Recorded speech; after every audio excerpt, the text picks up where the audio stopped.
ஏகை திருநாளாம் பக்ரீத் பண்டிகையை முன்னிட்டு முதலமைச்சர் ஜோசப் விஜய், தமிழ்நாடு காங்கிரஸ் கமிட்டி தலைவர் செல்வபிறந்தகை உள்ளிட்ட தலைவர்கள் வாழ்த்து தெரிவித்துள்ளனர்.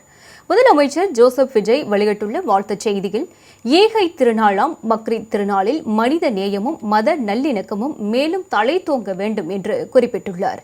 ஏழை எளிய மக்களுடன் மகிழ்ச்சியை பகிர்ந்து கொள்ள வேண்டும் என்றும், சமூகத்தில் அன்பும் சமத்துவமும் நிலைக்க வேண்டும் என்றும் பக்ரீத் பண்டிகை வலியுறுத்துவதாக தெரிவித்துள்ளார்.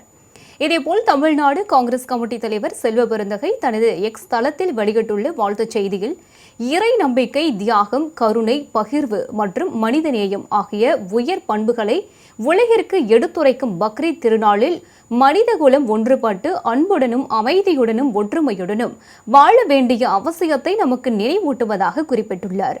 இந்த உயர்ந்த எண்ணங்கள் அனைவரின் மனதிலும் வேரூன்றி ஒற்றுமை, மத நல்லிணக்கம் நிறைந்த சமூகமாக தமிழகம் தொடர்ந்து திகழ வேண்டும் என்று செல்வபிறந்தகை தெரிவித்துள்ளார்.